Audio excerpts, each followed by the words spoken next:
Matthew chapter 22. Jesus spoke to them again in parables, saying, "The kingdom of heaven is like a king who held a wedding feast for his son.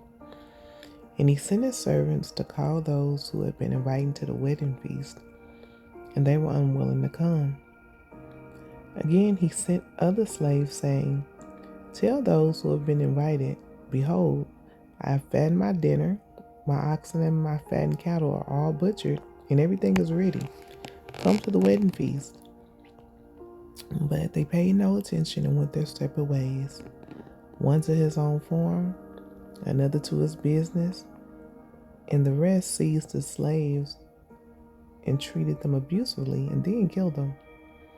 Now the king was angry, and he sent his armies and destroyed those murderers and set their city on fire. Then he said to his slaves, 'The wedding feast is ready, but those who were invited are not worthy. So go into the main roads and invite whomever you find there to the wedding feast.'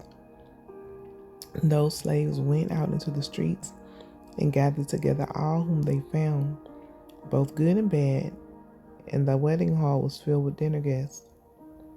But when the king came in to look over the dinner guests, he saw a man there who was not dressed in wedding clothes. And he said to him, 'Friend, how did you get in here without wedding clothes?' And the man was speechless. Then the king said to the servants, 'Tie his hands and feet and throw him into the outer darkness. There will be weeping and gnashing of teeth in that place. For many are called, but few are chosen.'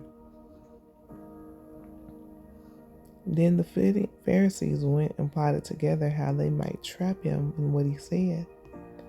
And they sent their disciples to him, along with the Herodians, saying, 'Teacher, we know that you are truthful and teach the way of God in truth. Do not care what anyone thinks, for you are not partial to anyone. Tell us then, what do you think? Is it permissible to pay a poll tax to Caesar or not?' But Jesus perceived their malice and said, 'Why are you testing me, you hypocrites? Show me the coin used for the poll tax.' And they bought him a denarius. And he said to them, 'Whose image and inscription is this?' They said to him, 'Caesar's.' Then he said to them, 'Then pay to Caesar the things that are Caesar's, and to God the things that are God's.' And hearing this, they were amazed and left him and went away.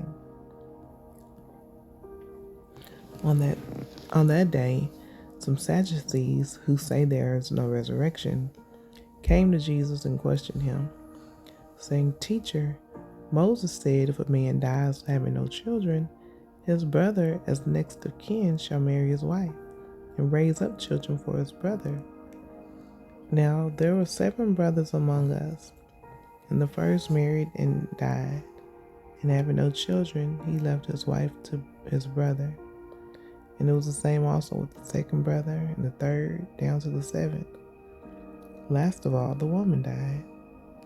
In the resurrection, therefore, whose wife of the 7 shall she be? For they all had her in marriage.' But Jesus answered and said to them, 'You are mistaken, since you do not understand the scriptures nor the power of God.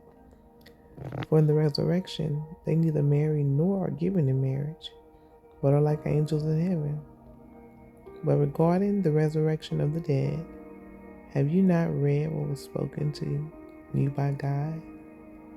I am the God of Abraham, the God of Isaac, and the God of Jacob. He is not the God of the dead, but the God of the living.' When the crowds heard this, they were astonished at his teaching. When the Pharisees heard that Jesus had silenced the Sadducees, they gathered together. And one of them, a lawyer, asked him a question, testing him. 'Teacher, which is the great commandment in the law?' And he said to him, 'You shall love the Lord your God with all your heart, and with all your soul, and with all your mind. This is the great commandment. This is the great and foremost commandment. And the second is like it. You shall love your neighbor as yourself. Upon these two commandments hang the whole law and the prophets. Now, while the Pharisees were gathered together, Jesus asked them a question. What do you think about the Christ? Whose son is he? They said to him, the son of David. He said to him, then how does David in the Spirit call him Lord, saying, the Lord said to my Lord, sit at my right hand until I put your enemies under your feet. Therefore, if David calls him Lord, how is he his son? No one was able to offer him a word in answer, nor did anyone dare from that day on to ask him any more questions.